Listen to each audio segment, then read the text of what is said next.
कहते हैं कि शिक्षा ही किसी देश के विकास की जननी होती है और इसी माध्यम से हम देख सकते हैं कि हम इस समय मौजूद हैं प्रयागराज में गुरु विशेष इकाई जो एक संस्था है श्री संस्कार वाटिका नाश उसके अंतर्गत लगभग 60 बच्चे पढ़ते हैं और ऐसे ही न जाने लगभग 10 से 12 संस्थाएं होंगी और हमारे साथ में मौजूद हैं अभिनव शर्मा जी जो कि संस्था के अध्यक्ष हैं और इनके अंतर्गत या इनके सानिध्य में बच्चे पढ़ते हैं पढ़ पाठ अपना काम करते हैं।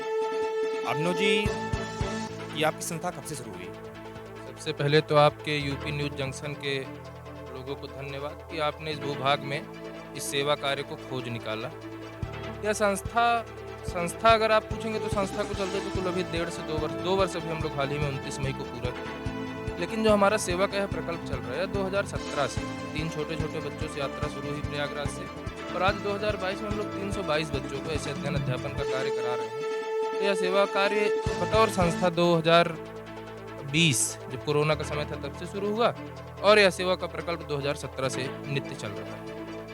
अच्छा, कोरोना काल में जब लोग इतनी भयावह स्थिति थी, लगभग 2019, 2020, 2021 तक कोरोना काल में मतलब लोग अपने घर से बाहर नहीं निकलते थे और उसी बीच आपने ये जो मुहिम छेड़ी बच्चों को पढ़ाने के लिए, उस समय आपने बच्चों को कैसे सेफ महसूस कराया अपने पास कि जिस समय माँ-बाप अपने घर से बच्चों को निकलने नहीं देते थे और उसी बीच में आपने अपनी इकाई शुरू की सुल्तानपुर में, आजमगढ़ में, लखनऊ में और एक प्रयागराज में, जौनपुर में। तो कितना आपने अपने आप को उसमें सफल पाया या फिर हम कहें कि कितना आप किस नज़रिए से आप उसको देखते हैं कि आपके बच्चे ज़िंदगी में महत्वपूर्ण थी और उनकी पढ़ाई महत्वपूर्ण थी? तो आपने किस तरीके से देखा इसको? देखिए, कोरोना का जो भयावह समय हम लोगों ने देखा, उसके साथ सबसे बड़ी समस्या क्या थी कि वह बहुत ही शीघ्र पूरा सब कुछ बंद हो चुका था और सबसे ज़्यादा यदि इसमें कुछ बाधित हो रही थी, तो शिक्षा बाधित हो रही थी। हम लोग 2017 से सेवा कार्य कर रहे थे, चूँकि मैं इलाहाबाद विश्वविद्यालय का छात्र रहा हूँ, तो हम लोगों के पास क्या होता था कि अलग-अलग जिलों से, अलग-अलग गुट से छात्र पढ़ने आते थे, हम लोगों के सहयोगी होते थे। तो जब कोविड का समय आया, लोग अपने-अपने घर चले गए, हम सुल्तानपुर चले गए, तो हमारा कोई मित्र आजमगढ़ चला गया, कोई सहयोगी हमारा जौनपुर चला गया, कोई सागन चला गया। और जो जहाँ चला गया, चूँकि हम लोगों के रक्त में सेवा का कार्य है, वह बाहरी नहीं, वो रक्त में है, तो हम लोग जहाँ-जहाँ गए, वहाँ पे हम लोगों ने सेवा का कार्य शुरू किया। तो अपने अगल-बगल में देखे कि शिक्षा बाधित हो रही है। अच्छा, ऑनलाइन का प्रकरण चला तो ऐसे-ऐसे परिवार थे जिसमें रोटी ज़्यादा आवश्यक थी, मोबाइल नहीं ली जा सकती थी। तो उस समय में क्या किया गया कि हम लोगों ने जहाँ भी थे, वहाँ सैनिटाइज़र का प्रयोग करते हुए, मास्क का प्रयोग करते और पूरी जो है सहजता बरतते हुए हम लोग पूरे कोविड में यह सेवा कार्य चलाया और कोविड में ही सेवा कार्य को और ऊंचाई देने के लिए हम लोगों को एक न्यास की स्थापना की जो श्री संस्कार वाटिका न्यास के रूप में आज आपके सामने काम कर रही है।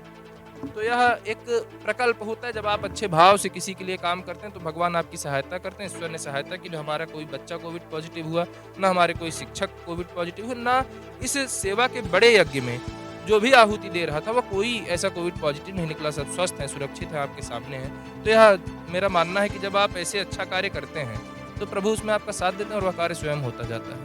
अच्छा, पढ़ाई आप भी कर रहे हैं संभवतः और इस पढ़ाई के दौर में, इतनी महँगाई के दौर में आप खुद का भी खर्चा चलाते हैं, प्रयागराज जैसे शहर में रहना, पढ़ाई करना और बच्चों को भी फ्री ऑफ कॉस्ट पढ़ाना। तो किस नज़रिए से देखते हैं, क्योंकि लोग ये भी कहते हैं कि जो संस्थाएँ होती हैं वो पैसा कमाने के लिए काम करती हैं, एक लांछन समाज इस पे ये भी लगाता है। तो क्या कहीं आपने भी कि पैसे 2 पैसे कहीं से आएँ इसलिए आपने संस्था खोली? क्या कुछ रीज़न रहा है इसके पीछे आपका? देखिए, मैंने अभी आपको बताया कि 2017 से मैं पढ़ाना शुरू किया। 2017 से 18, 18 से 19, 19 से 20, यह 3 वर्ष का लंबा कार्यकाल होता है। और 3 वर्षों तक पढ़ाने में तमाम लोग ऐसे हमको मिले, आप जैसे सज्जन मिलते थे जो यह सलाह देते थे कि नहीं, आप एक संस्था बना लीजिए तो ट्रस्ट के माध्यम से यहाँ से पैसे आते हैं, एनजीओ के माध्यम से यहाँ से पैसे आते हैं। 2020 में हमने एनजीओ रजिस्टर्ड कर लिया, अपनी संस्था बना ली और 3 वर्षों तक न बनाने का कारण भी यह था कि मैं यह कालिक नहीं झेल सकता था। हमको यह था कि पहले हम लोग 3 वर्षों तक सेवा साधना करेंगे और यदि लगेगा कि हम कर सकते हैं तो इस कार्य में उतरेंगे। अब आज हमारी संस्था है, मैं तो उन लोगों को अब तलाश रहा हूँ, मेरी निगाहें खोजती हैं कि जो कहते थे कि संस्था बना लीजिए तो यहाँ से आएगा, वहाँ से आएगा, उन फंड की मैं इंतजार कर रहा हूँ। देखिए कब भगवान उसको दिलाते हैं। फिलहाल समाज बहुत संवेदनशील है और प्रत्येक व्यक्ति जब बढ़ चढ़ के हिस्सा लेता है और उनके सहयोग से आज ये सेवा प्रकल्प चल रहा है और नित्य हम लोग चला पा रहे हैं। हमारे शिक्षक हैं तो शिक्षक हमारे वेतन भोगी हैं, वो वेतन पे कार्य करते हैं तो वेतन पे कार्य करें, क्योंकि भाई सबको अपनी आजीविका चलाने के लिए कोई ना कोई माध्यम चुनना होगा। लेकिन हम लोग उसके साथ साथ कार्य कर रहे हैं। बाकी समाज का काम तो है ही है, तो समाज से ही यह संचालित भी होगा।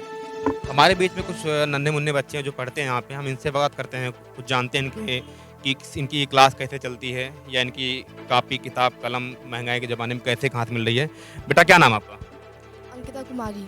आप कब से यहाँ पढ़ रही हैं? शुरू से लगभग क्लास यहाँ से कब से चल रही है? 19 जून 2019 में। 2019 से आप कंटिन्यू यहाँ अनवरत आप पढ़ाई कर रही हो। तो कैसा माहौल आपको दिखता है यहाँ पे यार लोग जो यहाँ पढ़ाते हैं भैया लोग कैसे पढ़ाते हैं? बहुत अच्छा। बढ़िया पढ़ाते हैं।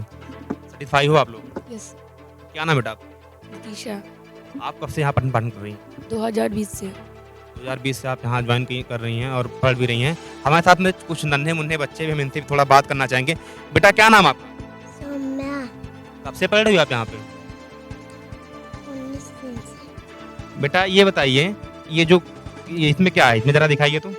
ये सब कौन देता है आपको? लिखने पढ़ने की व्यवस्था कौन करता है? भैया लोग करते हैं कि घर से होता है? भैया लोग। वाह भाई! इन छोटे-छोटे बच्चों में जो जज़्बा है पढ़ने के लिए, जैसे अभी अभिनव शर्मा जी ने कहा भी कि कुछ करने के लिए अगर आपके अंदर जुनून हो, तो शायद वो पूरी कायनात आपको उस जुनून को पूरा करने के लिए, उस लक्ष्य को पूरा करने के लिए वो लग जाती है और आप निश्चित तौर पर उसमें सफल होते हैं। फिलहाल हम चाहते हैं कि इन बच्चों का हौसला ऐसे ही बढ़ता रहे और श्री संस्कार वाटिका न्यास उभर कर जो समाज में और लोग हैं जो ये फैलाते हैं या ये बोलते हैं कि संस्था जो होती है केवल पैसे कमाने के लिए होती है, वो इस वीडियो देखें, लाइक शेयर करें और लोगों को बताएं कि अगर आपके अंदर सच में कुछ करने की क्षमता हो, कुछ करने का जुनून हो, तो भगवान भी आपका साथ देते हैं। मैं सुदीप सिंह, कैमरामैन पंकज के साथ, प्रयागराज, यूपी न्यू जंक्शन।